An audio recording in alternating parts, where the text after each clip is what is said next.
Al-Ghani Channel mempersembahkan kisah tentang waliullah wanita Rabiatul Adawiyah. Sang ratu cinta lahir dalam kemiskinan yang sangat. Tak ada kain untuk menyelimuti dirinya. Tak ada minyak setetes pun untuk pemoles pusarnya. Tak ada lampu untuk menerangi kelahirannya. Ia adalah putri keempat.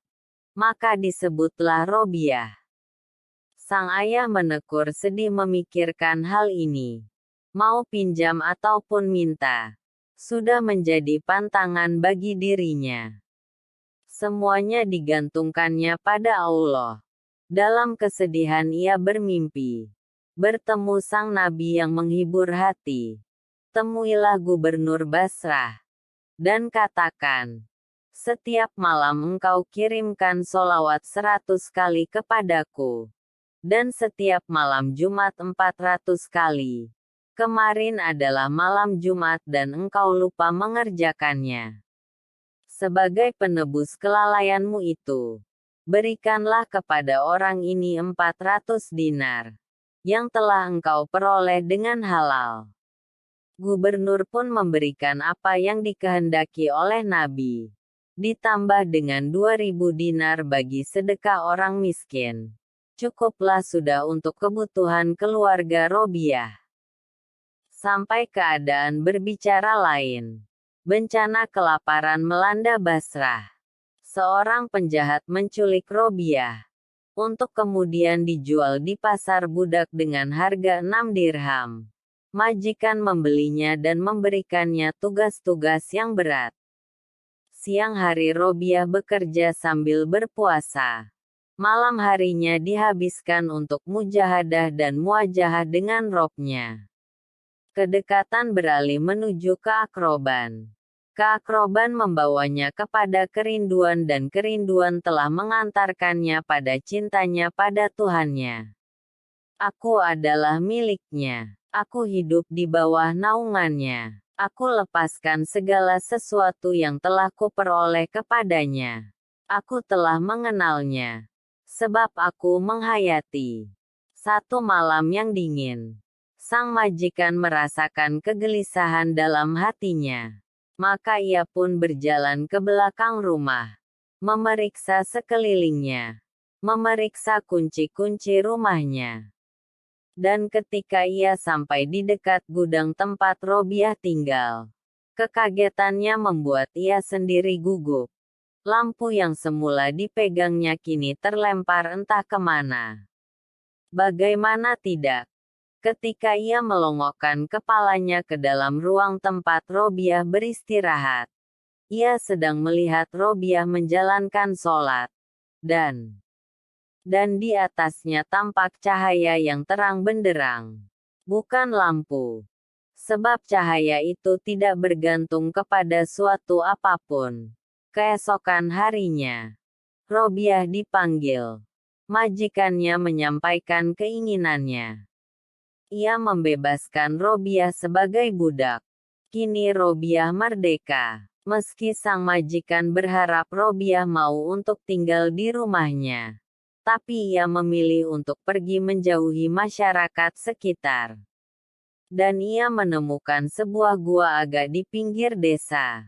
Tinggallah ia di sana. Suatu hari di musim semi, Robiah memasuki tempat tinggalnya. Kemudian ia melongok keluar sebab pelayannya berseru, "Ibu, keluarlah dan saksikanlah apa yang telah dilakukan oleh Sang Pencipta. Lebih baik engkaulah yang masuk kemari, dan saksikanlah Sang Pencipta itu sendiri." Aku sedemikian asyik menatap Sang Pencipta, sehingga apa peduliku lagi terhadap ciptaan-ciptaannya. Sahut Robiah dari dalam. Suatu malam sebab terlalu letih, ia tertidur. Seorang maling menyelusup masuk ke dalam rumahnya, dan mencuri cadarnya. Tetapi, tak ditemuinya pintu keluar. Cadar diletakkan. Pintu keluar terlihat. Cadar di bawah. Pintu keluar tak terlihat lagi. Terdengarlah suara, "Hai manusia, Tiada gunanya engkau mencoba-coba. Sudah bertahun-tahun Robiah mengabdi kepada kami. Saitan sendiri tidak berani datang menghampirinya. Tetapi betapakah seorang maling berani mencoba-coba untuk mengambil cadarnya? Pergilah dari sini. Jika seorang sahabat sedang tertidur, maka sang sahabat bangun dan berjaga-jaga. Ketika seorang sahabat mengantarkan seorang kaya yang ingin memberikan uang emasnya pada Robiah, Robiah berkata, dia telah menafkahi orang-orang yang menghujahnya. Apakah dia tidak akan menafkahi orang-orang yang mencintainya? Sejak aku mengenalnya, aku telah berpaling dari manusia ciptaannya. Aku tidak tahu apakah kekayaan seseorang itu halal atau tidak. Maka betapakah aku dapat menerima pemberiannya? Di malam-malam hari yang sepi dan sunyi, dalam kerinduannya dengan Sang Maha Pencipta, Robiah bergumam sambil bersujud. Ya Allah, apapun yang akan Engkau karuniakan kepadaku di dunia ini, berikanlah kepada musuh-musuhmu. Dan apapun yang akan Engkau karuniakan kepadaku di akhirat nanti, berikanlah kepada sahabat-sahabatmu. Karena Engkau sendiri cukuplah bagiku. Ya Allah, semua jerih payahku dan semua hasratku di antara kesenangan-kesenangan dunia ini adalah untuk mengingat Engkau. Dan di akhirat nanti, di antara segala kesenangan akhirat, adalah berjumpa denganmu. Begitulah halnya dengan diriku. Seperti yang telah kukatakan, kini berbuatlah seperti yang Engkau kehendaki. Rabi'atul Adawiyah merupakan salah seorang Srikandi agung dalam Islam. Beliau terkenal dengan sifat wara, dan sentiasa menjadi rujukan golongan cerdik pandai karena beliau tidak pernah kehabisan hujah. Ikutilah antara kisah-kisah teladan tentang beliau. Karamah dan keutamaan Robi'atul Adawiyah. Suatu malam yang sunyi sepi, dikala masyarakat sedang nyenyak tidur, seorang pencuri telah mencoba masuk ke dalam pondok Rabi'atul Adawiyah. Namun setelah mencari sesuatu sekeliling berkali-kali, dia tidak menemui sebuah benda berharga kecuali sebuah kendi untuk berwudu, itu pun jelek. Lantas si pencuri tergesa-gesa untuk keluar dari pondok tersebut. Tiba-tiba Rabi'atul Adawiyah menegur si pencuri tersebut. Hei, jangan keluar sebelum kamu mengambil sesuatu dari rumahku ini. Si pencuri tersebut terperanjat karena dia menyangka tidak ada penghuni di pondok tersebut. Dia juga merasa heran karena baru kali ini dia menemui tuan rumah yang begitu baik hati seperti Rabi'atul Adawiyah. Kebiasaannya tuan rumah pasti akan menjerit meminta tolong apabila ada pencuri memasuki rumahnya. Namun ini lain. Silahkan ambil sesuatu, kata Rabi'atul Adawiyah lagi kepada pencuri tersebut. Tiada apa-apa yang boleh aku ambil dari rumahmu ini, kata si pencuri berterus terang. Ambillah itu, kata Rabi'atul Adawiyah sambil menunjuk pada kendi yang jelek tadi. Ini hanyalah sebuah kendi jelek yang tidak berharga, jawab si pencuri. Ambil kendi itu dan bawa ke bilik air. Kemudian kamu ambil wudu menggunakan kendi itu. Selepas itu sholatlah 2 rakaat. Dengan demikian, engkau telah mengambil sesuatu yang sangat berharga daripada pondok jelekku ini. Balas Rabi'atul Adawiyah. Mendengar kata-kata itu, si pencuri tadi berasa gemetar. Hatinya yang selama ini keras, menjadi lembut seperti terpukau dengan kata-kata Rabi'atul Adawiyah itu. Lantas si pencuri mengambil kendi jelek itu dan dibawa ke bilik air. Lalu berwudu, menggunakannya. Kemudian dia menunaikan sholat 2 rakaat. Ternyata dia merasakan suatu kemanisan dan kelazatan dalam jiwanya yang tak pernah dirasa sebelum ini. Rabi'atul Adawiyah lantas berdoa, "Ya Allah, pencuri ini telah mencoba masuk ke rumahku. Akan tetapi dia tidak menemui sebuah benda berharga untuk dicuri. Kemudian aku suruh dia berdiri di hadapanmu. Oleh itu janganlah engkau halangi dia daripada memperoleh nikmat dan rahmat-Mu." Pada suatu hari, sekumpulan golongan cerdik pandai telah datang ke rumah Rabi'atul Adawiyah. Tujuan mereka tidak lain dan tidak bukan adalah untuk menguji beliau dengan berbagai persoalan. Malah mereka telah mempersiapkan dengan satu persoalan yang menarik. Mereka menaruh keyakinan yang tinggi. Karena selama ini Rabi'atul Adawiyah tidak pernah kekurangan hujah. Wahai Rabi'atul Adawiyah, semua bentuk kebajikan yang tinggi-tinggi telah dianugerahkan oleh Allah kepada kaum lelaki, namun tidak kepada kaum wanita. Ketua rombongan itu memulai bicara. Buktinya, balas Rabi'atul Adawiyah. Buktinya ialah, mahkota kenabian dan rasul telah dianugerahkan kepada kaum lelaki. Malah mahkota kebangsawanan juga dikurniakan kepada kaum lelaki. Paling penting, tidak ada seorang wanita pun yang telah diangkat menjadi nabi atau rasul. Malah semuanya dari golongan lelaki. Jawab mereka pula dengan yakin. Memang betul pendapat tuan-tuan sekalian.